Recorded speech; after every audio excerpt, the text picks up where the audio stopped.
Chers amis, bonsoir, vous êtes sur Paix et Guerre, je suis heureuse de vous retrouver pour une 60e mondoscopie. Nous sommes le 26 février 2025. Depuis 2 jours, nous sommes entrés dans la 4e année du conflit ukrainien. Il se dit qu'il pourrait y avoir un accord la semaine prochaine. Que le président Zelensky serait à Washington peut-être dès ce vendredi. Il est clair que ce qui va se passer dans les semaines à venir va être très très important, mais que ça se passe bien sûr sous les auspices américains et russes essentiellement, et que les autres essaient de trouver soit des parades, soit des moyens de participer à tout ça, mais pour l'instant sans grand succès. Il est clair aussi que les États-Unis n'ont pas l'intention, à ce stade en tout cas, et le disent clairement, d'apporter aucune garantie de sécurité proprement américaine à un accord, et donc à l'Ukraine en fait.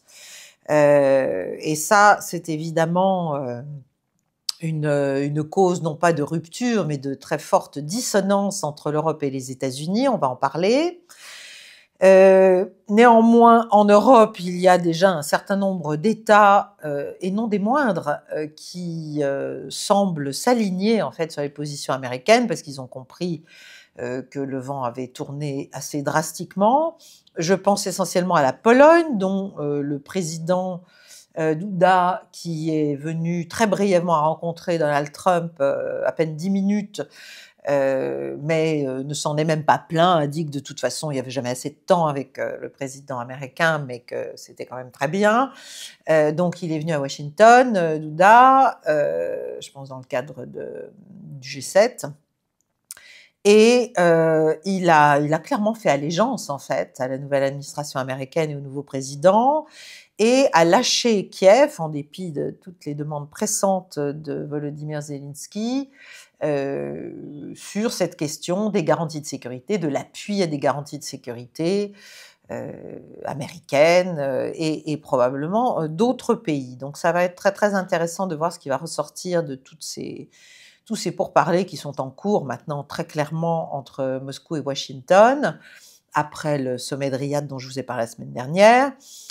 Nous avons aussi notre président, Emmanuel Macron, qui s'est rendu à Washington lundi et mardi, qui, de mon point de vue, enfin en tout cas ce qui a été montré des échanges, de la conférence de presse, de l'interview qu'après le président a donnée à l'un des intervieweurs vedettes de Fox News d'ailleurs, tout ça a montré une chose, c'est quand même que nous sommes dans une position extrêmement humiliante, en dépit des déclarations assez euphoriques et assez orwelliennes, encore une fois, de notre président.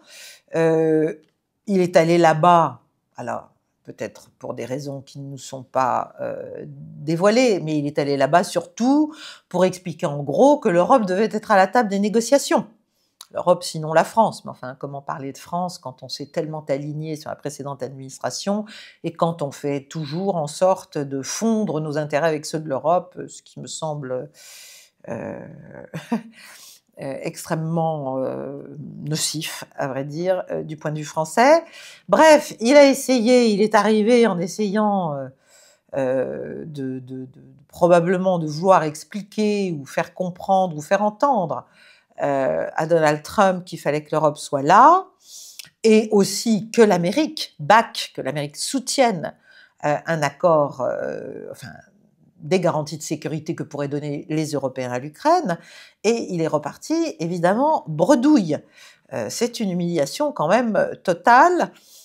Trump lui a répondu que Zelensky allait venir pour signer un accord de paix, qu'il y avait aussi l'accord sur les terres rares dont on va parler en détail, qui était en cours de probable signature aussi à Washington. Et alors, qu'a finalement retiré le président de sa visite, à part cette démonstration d'inutilité diplomatique assez claire? Eh bien, peut-être qu'il y a une sorte d'accord qui s'est mis en place sur le thème, vous, la France, vous arrêtez de nourrir la guerre, de nourrir avec vos projets d'accord avec les Britanniques notamment, vous arrêtez de nourrir ce conflit. Et puis, il y aura peut-être eh bien, des compensations pour le président lui-même, qui sait, vis-à-vis de ses ambitions européennes, après Ursula von der Leyen, peut-être sur d'autres sujets plus personnels encore, puisqu'on sait que l'Élysée est englué dans une affaire qui évidemment est soigneusement oubliée dans les médias mainstream, mais qui quand même fait pas mal de bruit sur sa vie, etc., etc. Bon, enfin bon, ça, c'est pas de la géopolitique, mais voilà, il y a peut-être certainement un certain nombre de choses qui se sont dites entre les deux hommes, au-delà de ce qu'on a pu voir officiellement. Mais ce qu'on a vu officiellement, c'est que la France ne compte pas. Voilà, c'est qu'on s'en fiche en fait. Et ça, c'est extrêmement désagréable à regarder. Il y a, alors, bon, Macron évidemment a essayé, comme d'habitude, de dire l'inverse de ce qui se produisait, c'est-à-dire d'expliquer que finalement les ambitions américaines sur les terres rares ukrainiennes, ce qu'il en reste, c'était un bon signe, n'est-ce pas?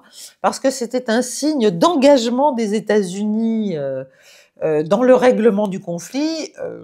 Oui, enfin c'est surtout une tentative très claire de prédation américaine sur ce qui reste de richesse à l'Ukraine, en compensation de tout l'argent qui a été donné par la précédente administration, et ce qui fait d'ailleurs que les Ukrainiens ont peu de choses à attendre financièrement d'un deal sur les terres rares entre Zelensky et Trump, parce qu'en fait, cet argent a déjà été dépensé. Donc c'est une manière de se repayer, en fait, pour les Américains d'un argent qu'ils ont déjà donné. Bon. Donc voilà, vous avez vu sans doute tous les uns et les autres sur les réseaux sociaux un certain nombre d'extraits de la conférence de presse commune des deux présidents. Voilà, tout ça me semble être une vaste farce, et effectivement, on se dit qu'Orwell est encore bien vivant quand on écoute les déclarations françaises. La réalité, eh bien, c'est quand même que Trump s'entend directement avec Poutine via bien sûr, leurs grands subordonnés, comme je les appelle, c'est-à-dire tout ce qui est en dessous, les ministres, les envoyés spéciaux, les conseillers politiques, les services, les militaires, bon, voilà. Donc ça y est, entre guillemets, le dialogue est en train de prendre forme. Ça va être encore une fois très compliqué, et je vais aussi vous expliquer certains points sur lesquels ça va être très compliqué. Mais quand même, Donald Trump a refusé de qualifier Vladimir Poutine de dictateur, a refusé que la Russie soit qualifiée d'agresseur dans le conflit ukrainien dans une déclaration du G7 précisément. Pour Trump, l'Europe est clairement responsable désormais pour l'avenir de l'assistance à l'Ukraine, ce qui est une manière vraiment de refiler la patate chaude. Bon, ça fait des mois et des mois que je le dis, que je l'annonce, mais voilà, là c'est clair. En plus, il y a eu des votes récemment dans le cadre de l'Assemblée générale des Nations unies sur les possibles contours d'un accord de paix. Et là, on a vu quand même, c'est historique, on a vu les États-Unis et la Russie, et même la Corée du Nord, mais enfin les États-Unis et la Russie se mettre ensemble pour empêcher les Européens notamment et d'autres de venir contrecarrer, en fait, c'est ça qui est absolument tragique, la dynamique actuelle, qui est une dynamique de paix dont, encore une fois, on devrait se réjouir, vu le bilan désastreux de cette opération ukrainienne pour le camp occidental. Mais bon, manifestement, ça n'a pas atteint tous les cerveaux, cette évidence. Donc, on voit là, il se passe des choses, y compris aux Nations Unies, très importantes, qu'il va falloir suivre.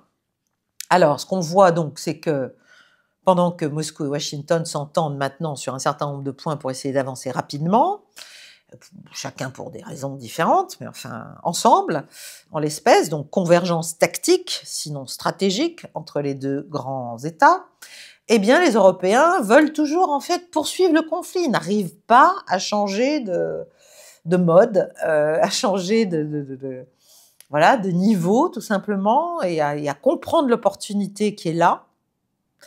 Et donc notamment les Français et les Anglais essaient de poursuivre, alors qu'ils sont lâchés, ils sont clairement lâchés par Washington, eh bien ils essaient de dire que non, non, non, non, il faut absolument ne pas croire ce que Vladimir Poutine va pouvoir faire ou proposer, il faut des garanties de sécurité, il faut ci, il faut ça, bien sûr qu'il faut des garanties de sécurité, c'est évident, mais sans doute pas celles qu'eux ont en tête, et encore moins se mettre en situation de continuer à nourrir la guerre. Bon. Alors, ça se voit, on voit ce shift en fait entre les États-Unis et l'Europe, et ce rapprochement entre les États-Unis et la Russie sur cette question des terres rares. Donc, Trump veut être remboursé, Zelensky avait dit oui quand il avait vu Trump, puis non, et selon l'agence de presse tchèque, qui a rapporté, donc qui a fait fuiter des choses, en fait, pourquoi a-t-il dit non finalement aux Américains? Bon, là, il est en train de dire oui, donc ça veut dire qu'il y a des tractations qui doivent se faire entre Londres et Washington aussi, et des pressions, à mon avis, très fortes sur le Premier ministre Keir Starmer britannique. Eh bien, il se dit, enfin ce que disent les Tchèques, ce que rapportent les Tchèques, c'est que en fait, il a déjà tout vendu, tout promis aux Britanniques. Tout ce qui restait, c'est-à-dire, vous savez que le 16 janvier, il y a eu cette espèce de pacte de 100 ans, n'est-ce pas, entre la Grande-Bretagne et l'Ukraine, de soutien, le temps qu'il faudrait, n'est-ce pas, soutien militaire notamment, soutien économique, bon. Donc ça, c'était le 16 janvier, donc c'est 4 jours avant l'inauguration de Trump. Ça s'appelle pudiquement une très mauvaise manière faite aux États-Unis. Quand on est la Grande-Bretagne, quand on est dans l'état de la Grande-Bretagne, économique et militaire, là, voilà, on voit vraiment les scories des réseaux mondialistes qui sont encore bien vivantes et qui sont à front renversé avec leurs grands parrains, à tous les sens du terme, que sont les États-Unis depuis des décennies tout de même. Et donc, il y aurait eu un accord pour que la Grande-Bretagne prenne le contrôle, après la guerre, de tout ce qui peut être intéressant encore, c'est-à-dire les ports, les infrastructures, les centrales électriques, les concessions de gaz naturel, les usines de stockage, les pipelines, les réserves de titane, enfin bref, tout ça en échange de garanties de sécurité, de 3 milliards par an au bas mot de soutien financier, et bien sûr d'un appui fort de la Grande-Bretagne au rêve fou de Zelensky, qui est à mon avis mort, qui est celui d'une entrée de l'Ukraine dans l'OTAN, puisqu'on continue toujours à nous expliquer que c'est comme ça que l'Ukraine sera protégée, alors qu'on voit bien que c'est depuis qu'elle a voulu entrer dans l'OTAN, sous pression d'ailleurs britannique à l'époque et américaine, qu'il lui est arrivé ce qui lui est arrivé. Donc bon, tout ça c'est aussi une évidence pour n'importe qui doté d'un peu de bon sens, mais comme on est dans l'idéologie, on dit exactement l'inverse. Donc il y avait un appendice secret sur cette prise de contrôle d'actifs, en fait, ukrainiens, résiduels. Ça explique peut-être pourquoi Starmer a essayé de voir Trump, peut-être pour lui expliquer ce qu'il en était, je ne sais pas. En tout cas, il y a une trahison de la Grande-Bretagne vis-à-vis des États-Unis. Et vu le rapport de force, je ne suis pas sûre que ce soit une très très bonne idée du point de vue britannique, mais enfin, surtout que Zelensky, donc fort de ce pacte, fort de ses promesses, fort du fait qu'il est aussi protégé et très largement contrôlé par la Grande-Bretagne à Kiev, eh bien Zelensky, en plus, je sais pas, c'est au-delà de la maladresse, s'est mis à traiter Trump de désinformateur, à dire qu'il mentait, enfin bon, il n'a pas bien compris ce qui s'était passé. Manifestement, il y a des informations là aussi qui sont pas montées jusqu'au cervelet. Il est complètement inconscient, Zelensky. Je veux bien qu'ils soient en panique, mais là, quand même. Donc, clairement, les États-Unis, si cet accord secret existe, hein, si ce codicile secret à l'accord de soutien de 100 ans là, existe, du 16 janvier, clairement, ça ne plaît pas aux Américains, et d'ailleurs, on le voit, puisque les Américains cherchent à enquiquiner, en fait, pour parler familièrement, les Britanniques, en expliquant qu'il faut des élections, en traitant Zelensky quand même de dictateur, bon, ce qui a le mérite d'être clair, mais enfin qui est assez soudain et inattendu, en cherchant aussi à obtenir, eux, les terres rares. Bref, ce qui est clair, c'est que la Grande-Bretagne est en très mauvaise posture vis-à-vis de Washington, que les États-Unis veulent la fin de ce conflit, y compris contre Londres s'il le faut, qu'ils vont la faire advenir, et que donc on va se retrouver à front renversé, nous les Européens, et singulièrement nous les Français, si pour le coup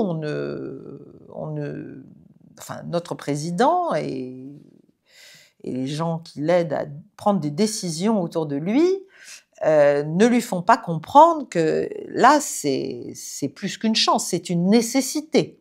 Il faut vraiment se mettre du côté américain pour le coup. Bon. En tout cas, il va falloir suivre cette relation Grande-Bretagne-États-Unis parce qu'elle subit là un choc qui peut avoir des conséquences à la fois sur la dynamique européenne, mais bien sûr sur la relation américano-britannique en elle-même. Et clairement, là, les Britanniques sont en panique. Mais il est évident que pour un Trump, l'analyse coût-bénéfice, elle est assez vite faite. La Russie est en position de force. Bon. La Grande-Bretagne n'a pas grand-chose à offrir, hein, à part sa hargne.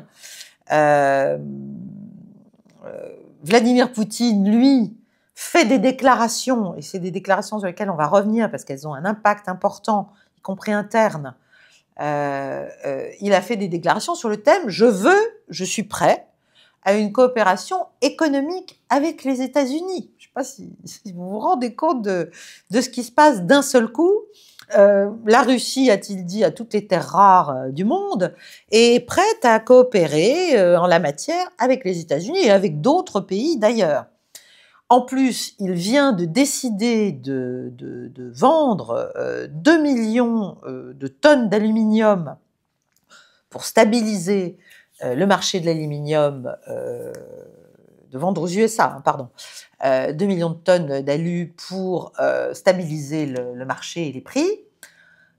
On sait que la Russie avait des coopérations et beaucoup d'affaires entre des hommes d'affaires américains et des hommes d'affaires russes avant la guerre en matière d'aluminium. D'ailleurs, au moment des premiers paquets de sanctions, un certain nombre d'entre eux avaient été malencontreusement intégrés dans les sanctions anti-russes, etc., après la guerre Unprovoked War of Aggression against Ukraine, n'est-ce pas? Et on les avait subrepticement retirés en fait des listes de personnalités sanctionnées, ces grands oligarques russes de l'aluminium, pour pouvoir continuer à discuter et à dealer surtout entre les deux pays dans ce domaine. Bon, ça c'est pas une anecdote totalement, mais voilà, c'est quelque chose qui évidemment ne s'est pas dit publiquement. Mais c'était le cas. Bon, il faut savoir donc que cette déclaration que vient de faire Poutine sur le fait qu'il était prêt à cette coopération économique avec Washington en matière de minéraux rares, a fait froncer quand même un certain nombre de sourcils à Washington. Eh bien, parce que, voilà, il y en a certains qui disent « Attends, il est en train de vendre la Russie », certains critiques, pour, en échange d'un accord de paix, pour en finir avec la guerre, ce qui est aussi de l'intérêt, bien sûr, de la Russie, mais pas à n'importe quel prix, on le sait. Mais, encore une fois, il faut replacer les choses dans le contexte politique et aussi, j'allais dire, culturelle russe, et aussi dans le jeu de rôle qui est celui des personnalités russes politiques, du président bien sûr, et de tout ce qu'il y a en dessous. Poutine, c'est la personnalité qui, à la fois au plan intérieur et au plan extérieur, doit montrer un visage d'équilibre, de tempérance, de disponibilité au dialogue, d'ouverture. Bon, nous, évidemment, on le peint comme un monstre avec des cornes, une queue fourchue et une fourche, d'ailleurs, et des petits sabots, mais voilà, le personnage, la personnalité, j'allais dire du tsar, mais en tout cas du chef de l'État russe, du président russe, voilà, c'est celle du grand arbitre, si vous voulez, du grand marionnettiste, du grand arbitre, voilà, et de celui qui voit loin, qui voit haut, qui voit long, et qui donc est dans des positions modérées. En dessous, en revanche, il y a un certain nombre de personnalités, vous les connaissez, je vous en parle depuis des mois, déjà plus d'1 an, sur ce canal. Il y a d'autres personnalités qui ont pour mission d'être beaucoup plus précis, beaucoup plus clairs, voire un peu de pousser en sens contraire, ou de rappeler un certain nombre d'éléments quand même de base. Voilà, Poutine, ça n'est pas son job, mais les autres, ça l'est. Bon. Donc, eux, ils sont là pour dire les vérités dures, si vous voulez, de la politique, ce qui donne quand même du relief aux positions présidentielles, donc beaucoup plus direct comme messager. Alors là, on a eu sur ce thème, si vous voulez, en succès d'année de la déclaration de Poutine sur l'offre en fait de coopération économique avec les États-Unis, on a quand même le vice-ministre des Affaires étrangères, l'un des vice-ministres, mais le plus chevronné, Ryabkov, qui a expliqué que voilà, il y avait ces grandes déclarations, mais enfin, qu'à ce stade, la Russie ne savait toujours pas vraiment ce que voulaient les États-Unis en matière d'accord de paix, qu'ils n'étaient pas du tout encore proches d'un accord de paix, et je vais vous expliquer pourquoi, qu'ils ne comprenaient pas même certains aspects de ce que Trump avait proposé initialement comme accord de paix, et notamment la volonté de Washington de pousser vers un cessez-le-feu. Bon, voilà, Ryabkov et Lavrov derrière lui ont dit clairement qu'il n'y aura pas de cessez-le-feu tant qu'on n'aura pas traité les problèmes de fond. Et les problèmes de fond, c'est des solutions de long terme à trouver aux questions de sécurité de la Russie, aux préoccupations sécuritaires de la Russie, et puis aussi d'ailleurs à un certain nombre de choses qui s'étaient passées durant toutes ces années. Donc les causes profondes de ce conflit, voilà, qui vont très au-delà en fait de l'Ukraine elle-même, et ça vous le savez, je vous l'ai dit depuis très longtemps et vous le savez. Donc, en fait, c'est une autre façon, Ryabkov et Lavrov, ce qu'ils disent, c'est il faut que les États-Unis reconnaissent toutes les années d'iniquité qui ont été faites à Moscou par l'OTAN, par le bloc occidental, l'expansion bien sûr de l'Alliance, qui a totalement méprisé les intérêts stratégiques de la Russie, sciemment, délibérément, méthodiquement, bon ça tout le monde le sait aussi, et que tant que tout ça ne serait pas bien clair, pas bien codifié dans une nouvelle structure mutuellement acceptée d'entente, de coopération et de sécurité globale, eh bien, la Russie n'avait pas l'intention d'accepter un quelconque cessez-le-feu. Bon. Pourquoi ? Encore une fois, les Russes l'ont dit maintes fois, parce que sinon, ça veut juste dire qu'on va laisser à l'Ukraine le temps de refourbir ses armes, de recommencer, et que tout ça va reprendre. Et donc, ça ne sert strictement à rien d'un point de vue russe, surtout qu'ils sont en position de force militaire, comme je vous le dis aussi. Alors évidemment, vous avez tout un tas d'instituts qui jusque-là étaient plutôt des instituts pro-ukrainiens, enfin qui travaillaient pour l'administration précédente, notamment l'Institut for the Study of War, qui sort des rapports réguliers et qui, évidemment, a repris en fait ces dernières déclarations de Ryabkov et de Lavrov en disant, bah, vous voyez, ça veut dire qu'en fait la Russie ne veut rien, ne veut pas de paix. Hein. Elle veut la capitulation complète de l'Ukraine, elle est prête à rien d'autre en fait, il n'y a pas de compromis possible. Et il faut aussi d'ailleurs que l'Ukraine se retire des territoires où il y a encore des forces ukrainiennes, notamment à l'est et dans le sud de l'Ukraine, c'est-à-dire en fait les parties des 4 oblasts qui formellement appartiennent à la Fédération de Russie désormais, mais qui ne sont pas encore totalement sous son contrôle, surtout les 2 du sud, hein, Kherson et Zaporijia.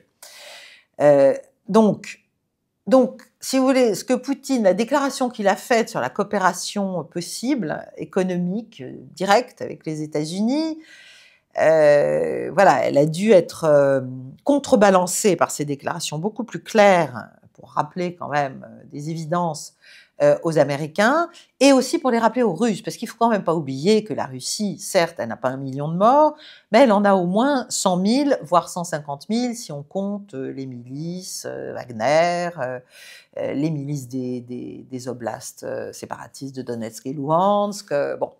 Donc, il y a quand même un lourd prix payé par la société russe et par le peuple russe. Et d'ailleurs, Poutine vient encore de faire des déclarations en rappelant l'héroïsme. Alors, c'était à l'occasion du 80e anniversaire de la Grande Guerre patriotique, dont les célébrations vont se faire le 9 mai à Moscou, mais il y a beaucoup d'événements qui jalonnent toute cette période. Et là, Poutine vient de rappeler combien la nation russe, lui-même, bien sûr, enfin, la Russie tout entière, était reconnaissante, bien sûr, aux pertes de cette époque et à tous les gens qui avaient laissé leur vie dans la Grande Guerre patriotique, mais aussi à ceux qui se battaient héroïquement aujourd'hui, Iketnunk, dans le cadre de l'opération militaire spéciale. Donc, il a conscience de cela et il n'oublie pas de rendre hommage, évidemment, aux soldats qui versent leur sang, aux soldats russes qui versent leur sang, mais c'est quelque chose d'important qu'il faut traiter du point de vue politique interne russe, bien sûr, et du point de vue présidentiel, et il le fait. De la même manière, il a fait une autre déclaration en disant « Oui, on pourrait très bien couper, si les États-Unis font la même chose, 50% de notre budget militaire ». Là, les Chinois ont dit bah, nous non, hein, nous en fait on n'est pas d'accord, on ne va pas le faire. C'était une proposition de Trump de faire ça, bien sûr, dans le cadre de la refondation d'un équilibre stratégique global.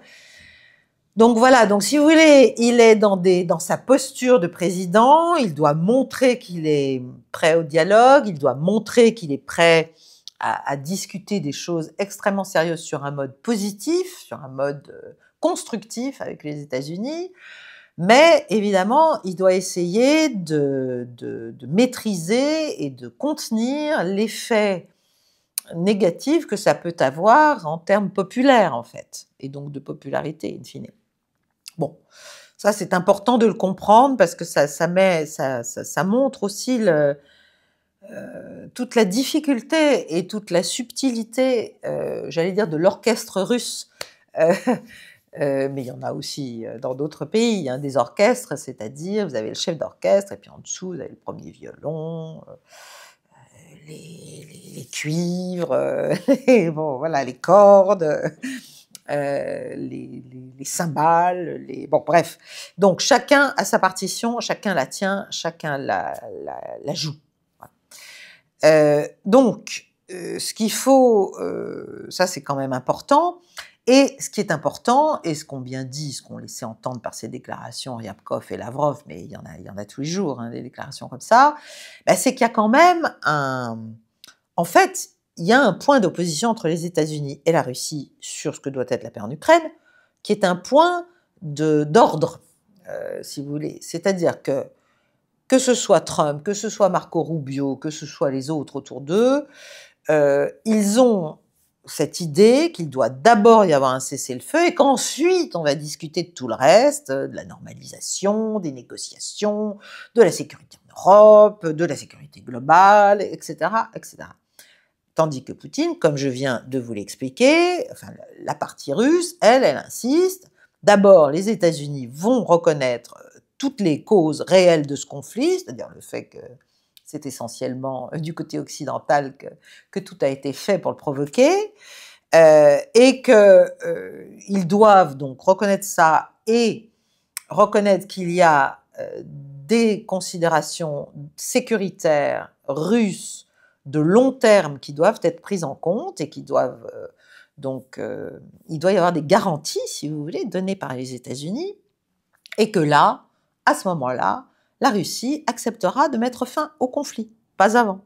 Voilà.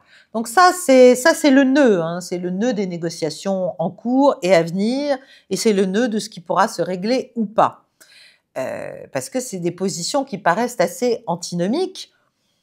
Alors, comment faire pour les réconcilier? Bon, c'est très simple. En fait, la Russie, pour l'instant, elle continue ses opérations, elle les poursuit avec succès, et elle va les poursuivre jusqu'à ce que les États-Unis comprennent qu'en fait, ils n'ont pas trop le choix, si vous voulez. C'est quand même les Russes qui sont dans le fauteuil du conducteur, quoi, hein. C'est pas eux. D'autant plus que là, on explique que vraiment l'Ukraine, c'est encore 6 mois possible, peut-être aller pousser jusqu'à la fin de l'année si les Européens essaient de donner de ci, de là, un certain nombre de choses. Mais en fait, pour Trump, c'est très clair. Il suffit que Trump arrête toutes les livraisons d'armes à l'Ukraine et ça va s'arrêter très vite. D'ailleurs, le ministre des Affaires étrangères ukrainien, Kuleba, a dit à Politico que voilà, dans 6 mois, l'Ukraine allait être vraiment en grand danger si Trump coupait les livraisons, et qu'en fait, c'est son point de pression. Il peut le faire.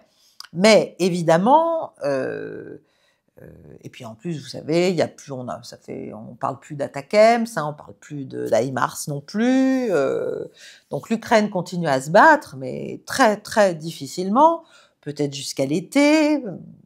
Mais en même temps, il va falloir que Trump se décide, quoi. Soit parce que finalement, pour faire pression sur la Russie pour obtenir son cessez-le-feu, qu'est-ce qu'il pourrait faire? Il pourrait reprendre les livraisons d'armement. Mais s'il fait ça, qu'est-ce que ça va faire? Ça va tout casser. Ça va casser tout ce qu'il essaie de faire par ailleurs, c'est-à-dire un grand accord. Donc en fait, il n'a pas vraiment le choix. Il est entre le marteau et l'enclume, mais à vrai dire, la réalité militaire du conflit s'impose. Donc ce qu'il peut faire de mieux, c'est peut-être laisser à la Russie le soin rapidement de démontrer dans les faits, eh bien que c'est fini. Voilà, militairement, c'est fini, c'est perdu pour l'Ukraine, d'autant que Trump, clairement, veut se débarrasser de Zelensky. Surtout si celui-ci continue à le critiquer ouvertement et publiquement, veut se débarrasser de Zelensky, veut trouver quelqu'un d'autre qui soit un peu plus susceptible d'accepter les compromis nécessaires. Alors, si ça n'arrivait pas, il risque aussi d'y avoir une fragmentation de toute l'Ukraine catastrophique et de toute la structure militaire ukrainienne. Mais en même temps, Trump, c'est peut-être ce qu'il attend, c'est-à-dire qu'il y ait une espèce de désastre interne politique et militaire ukrainien qui permettrait en fait de hâter le processus sans subir le blâme d'avoir été à l'origine de cette dégradation, c'est-à-dire juste que ça meure de sa belle mort, mais rapidement. Voilà, et qu'on puisse enfin engager des négociations de haut niveau pour en finir. Donc d'une certaine manière, la façon dont Zelensky évolue, c'est-à-dire en disant que il peut y avoir parmi tous les réfugiés ukrainiens en Europe et ailleurs des gens qui décident de se lancer dans des opérations terroristes parce qu'ils seront désespérés, que voilà, il est prêt à beaucoup de choses, il est prêt à menacer, enfin il menace d'ailleurs, Zelensky menace régulièrement les Américains, aussi de faire des révélations sur leur implication dans la guerre. Bon, et donc à ce moment-là, si vraiment il devient complètement rogue, hein, complètement voyou dans ses méthodes et dans ses actes, eh bien ce sera aussi une façon de justifier pas forcément son élimination, mais en tout cas sa marginalisation politique claire, sans équivoque. Donc on est là, on est là, et évidemment sur le terrain, on voit que les opérations russes non seulement se poursuivent, mais que le rythme, enfin l'intensité des opérations augmente. On voit que il y a dans l'oblast de Kherson, le pont Antonovski, les alentours du pont Antonovski qui auraient été repris par les Russes. On voit qu'il y a des franchissements du Dniepr. On voit qu'à Koursk, c'est un désastre. Hein, voilà, c'est un désastre pour les Ukrainiens. C'est vraiment une aventure dans laquelle ils ont été précipités. Et je ne pense pas qu'ils en aient eu l'idée tout seuls. Qui leur a fait perdre, je ne sais plus, je crois qu'on est à près de 70 000 hommes. Donc c'est dramatique. Les Russes reconquièrent bout par bout toutes les localités.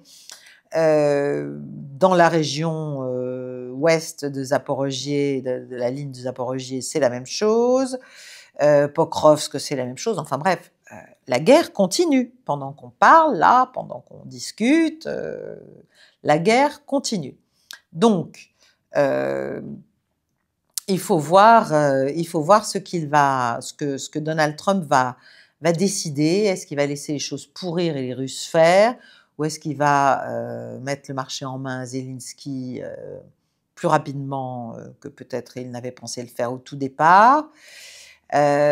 Donc, on voit bien aussi dans la presse américaine que tous les anciens journaux qui soutenaient ce qu'on faisait, c'est-à-dire les Ukrainiens et derrière eux, nous, sont en train d'expliquer que quand même... en fait, ils sont en train d'expliquer, et là aussi ça montre le désespoir et la panique, ils sont en train d'expliquer que les États-Unis se retournent contre l'Europe et que c'est quasi... ce sont les ennemis de l'humanité. Je crois que c'est le Financial Times qui l'a dit. Il n'y a pas que les autocraties qui prennent confiance, les États-Unis se mettent de leur côté. Depuis 2 semaines, c'est clair, la liberté est dans un grand danger. Ah bon? Parce qu'avant, elle n'était pas en danger. Ils expliquent qu'elle est en danger à peu près comme elle l'était en 1942, donc on fait encore des rapprochements complètement anachroniques et stupides. Et que donc l'Europe est au bord en fait de l'effondrement, n'est-ce pas? Alors ça, c'est peut-être pas faux, hein, parce qu'évidemment l'Europe, comme je l'ai expliqué la semaine dernière, elle est en train de... Voilà, chaque pays comprend plus ou moins vite ce qu'il convient de faire pour ne pas sortir totalement du jeu. Mais évidemment, pour le Financial Times, qu'est-ce qu'on dit? C'est que pour empêcher l'effondrement de l'Europe, n'est-ce pas, il faut que les Européens, en fait, c'est le discours de notre président, coopèrent beaucoup plus fort, poussent les normes libérales et démocratiques. C'est quand même très très drôle quand on voit les mécanismes européens, et parce que sinon ils vont tous être dévorés par les grandes puissances du monde, n'est-ce pas?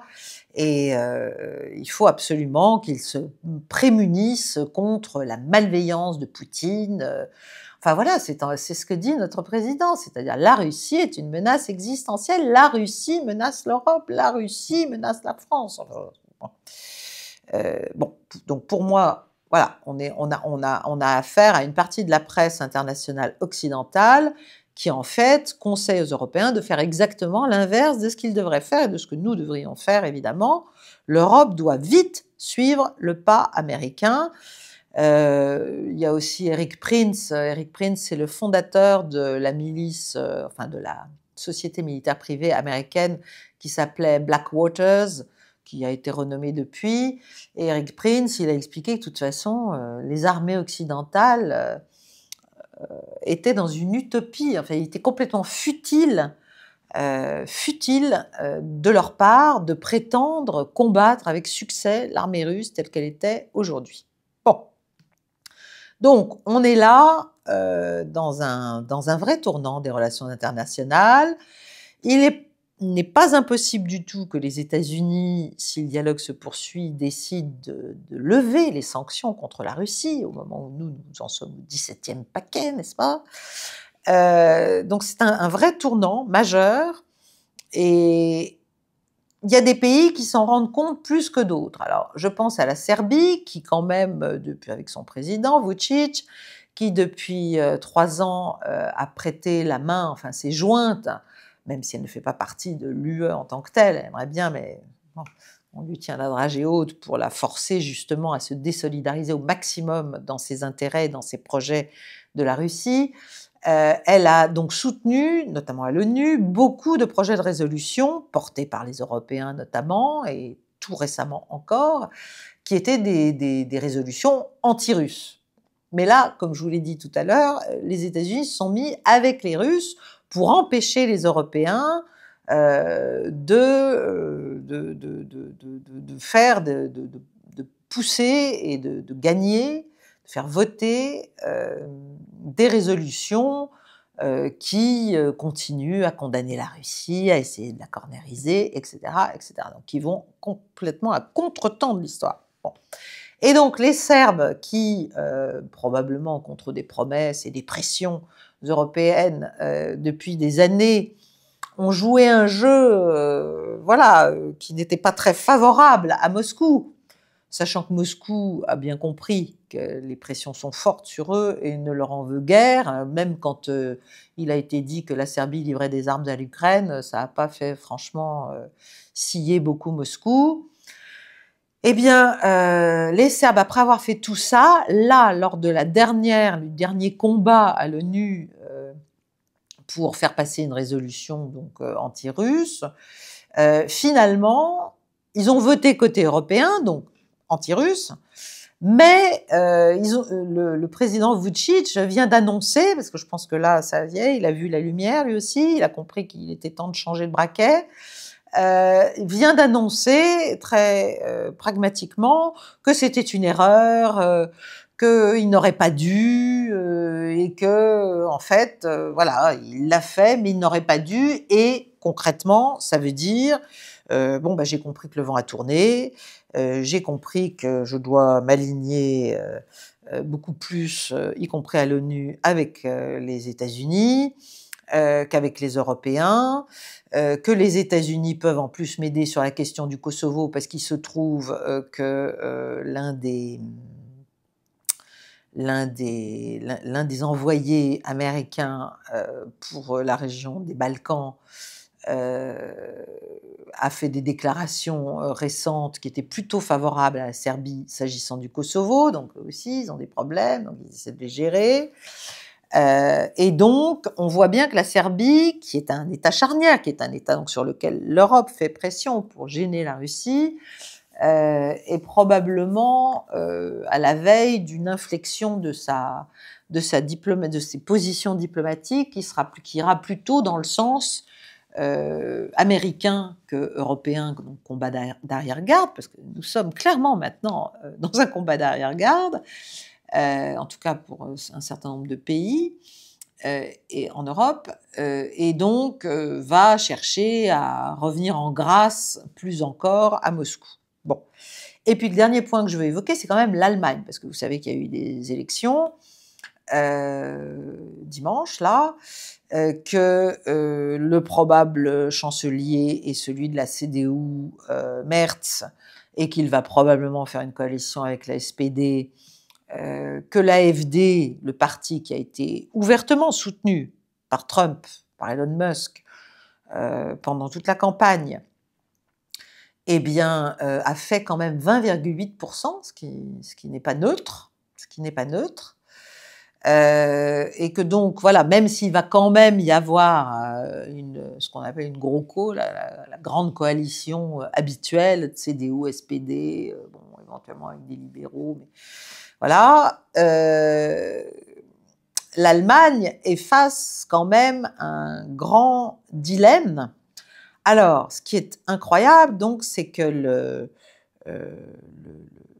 les États-Unis, en fait, sont en train probablement de peser la manière dont ils vont gérer les Allemands et le rôle de l'Allemagne en Europe. Et je pense que là, les Allemands feraient bien aussi de faire attention aux positions qu'ils prennent. Parce que il se trouve que Friedrich Merz, donc le futur chancelier probable, a déclaré dimanche qu'il envisageait de tout faire pour aider son pays à devenir indépendant des États-Unis. Je ne sais pas si vous vous rendez compte là aussi du caractère proprement révolutionnaire de cette déclaration.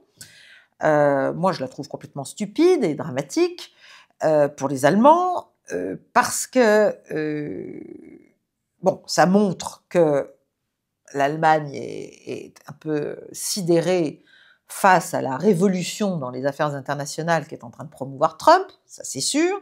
Bon. Mais les conclusions qu'il en tire sont quand même pas très très intelligentes de mon point de vue. Donc, il a dit, c'était pendant une table ronde télévisée, il a dit voilà, mes plans de politique étrangère, les interventions, enfin l'ingérence de Washington pendant la campagne électorale qui vient de s'achever au profit de l'AfD, dite l'extrême droite, qui, elle, veut reprendre les relations avec la Russie, veut reprendre Nord Stream, voilà. Très logique et très pragmatique. Donc, les interférences de Washington pendant la campagne sont scandaleuses, absolument scandaleuses, et aussi scandaleuses que celles qu'on a vues de la part de Moscou. Nous sommes sous une pression massive de la part des deux côtés, c'est-à-dire des Russes et des Américains, et nous en déduisons que ce qu'il faut, c'est créer l'unité européenne, et évidemment en prendre la tête, mais ça, il ne le dit pas. Bon. Donc, il dit, ma priorité absolue sera de renforcer l'Europe le plus vite possible pour que, pas à pas, mais à bon rythme, nous puissions obtenir notre indépendance vis-à-vis des États-Unis. Et il dit, je n'aurais jamais cru que je serais obligé de dire ça, mais je n'ai pas d'autre choix. Les Américains n'ont rien à faire du sort de l'Europe et nous devons en tirer les conclusions. Alors c'est très mignon, hein, c'est politiquement, voilà, ça donne une impression de force, n'est-ce pas, de détermination germanique. Mais j'ai l'impression que le chancelier Merz n'a pas, enfin, il a peut-être oublié 2-3 petits points, comme ça, des petits points. D'abord, il y a quand même 50 soldats américains en Allemagne. Il y a 5 garnisons de l'armée de terre américaine, US Army, et, pardon, et 2 bases de l'aviation américaine. Excusez-moi. Deuxième point, les États-Unis ont remplacé la Chine comme premier partenaire commercial de l'Allemagne. Comme ça, je dis ça comme ça, je dis ça, je dis rien. Hein. Troisième point, les États-Unis, forcément, depuis ce qui est arrivé à Nord Stream 2, sont devenus le plus grand partenaire, le plus grand fournisseur de gaz naturel liquéfié, et ils ont à peu près, ils donnent à l'Allemagne 9% de son gaz. En décembre, c'était 9%. Bon. Donc c'est bien gentil, l'indépendance vis-à-vis des États-Unis, mais on ne voit pas très bien comment. Je ne vous parle même pas de ce que vous savez tous, c'est-à-dire que l'industrie allemande s'est délocalisée grâce à des lois américaines avenantes, outre-Atlantique, y compris les constructeurs automobiles, etc. Enfin, je veux dire, bon. achever l'indépendance, bon, c'est bien gentil. Et d'autre part, hein, c'est extrêmement maladroit parce que peuvent faire les États-Unis face à ce type de déclaration, qui est une déclaration hostile? Eh bien, ils pourraient y trouver leur intérêt, parce que toutes ces troupes, si elles quittent l'Allemagne, on peut les déplacer ailleurs dans le monde, notamment en Asie, hein, ou alors en Pologne, qui est quand même devenu le chouchou et qui est en compétition, ça aussi je le dis depuis des émissions et des émissions, mais il faut le comprendre, l'Allemagne et la Pologne sont en compétition. Alors l'Allemagne sous Merz peut-être pas, parce que s'il décide de rechercher la rupture ou l'éloignement des États-Unis, il aura peut-être une autre idée, mais enfin, l'Allemagne et la Pologne sont les 2 points d'appui américains majeurs en Europe, et la Pologne de plus en plus. C'est devenu le partenaire privilégié. Et d'ailleurs, comme je l'ai dit tout à l'heure, les autorités polonaises, en tout cas le président, est en train d'essayer de réaligner vite son pays, non plus sur l'Ukraine et les anciennes élites néoconservatrices américaines, mais sur la nouvelle administration Trump et ce qu'elle veut faire avec la Russie. Donc, pour l'instant, l'Allemagne, 1, n'a pas trop le choix, et 2, pourrait avoir un effet boomerang très lourd. Parce que toutes ces bases, 50 000 soldats, c'est pas rien. 50 000 soldats, c'est du commerce, c'est de l'emploi, c'est pour toutes les industries de services et de toute nature allemandes autour, eh bien évidemment c'est colossal. Donc ça peut avoir un impact économique intérieur, rien que ça, rien que le déplacement des troupes américaines. Bon.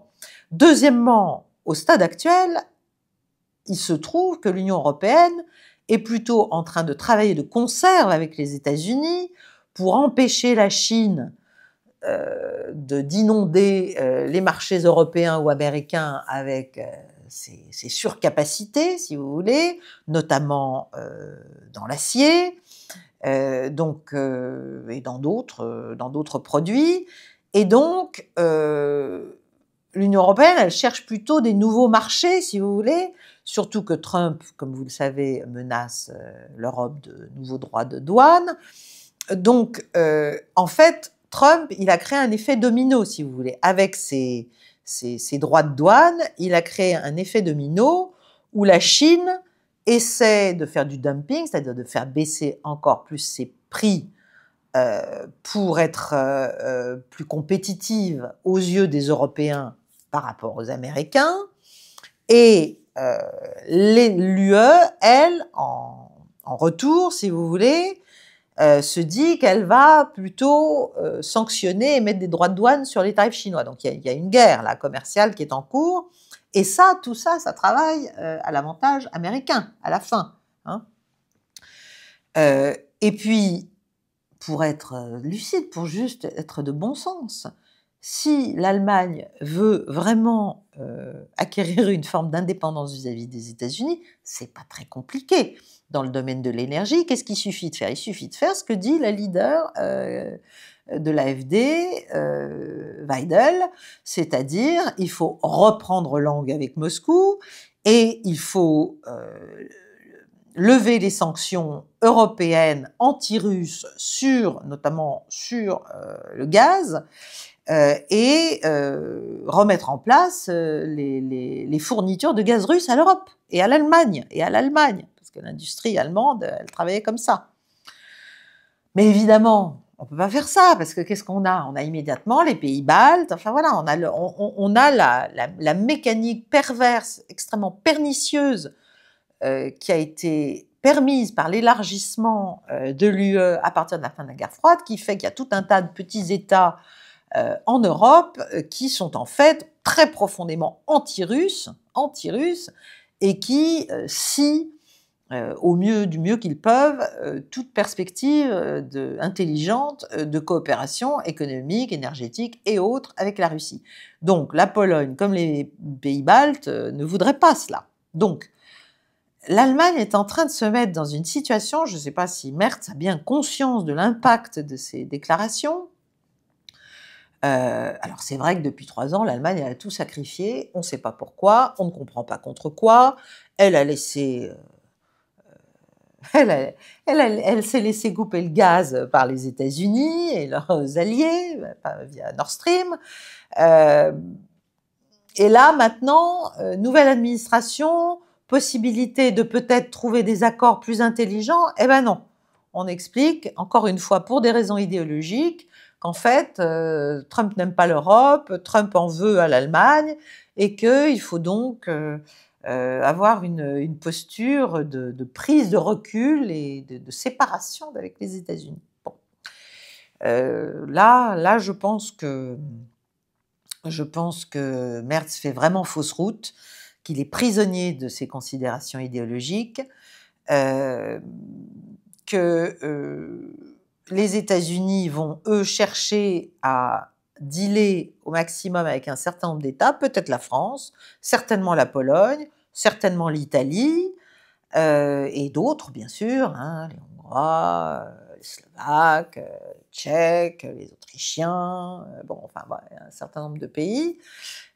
Mais si l'Allemagne s'imagine qu'elle va pouvoir reprendre la tête de l'Europe qu'elle a eue pendant longtemps, en tout cas économiquement, avec ce type de déclaration, là aussi c'est une incompréhension très profonde des mécanismes désormais à l'œuvre, qui sont effectivement nouveaux, mais dont il faut absolument prendre conscience. Voilà, je vous laisse là-dessus. J'espère que cette mondoscopie vous a intéressé.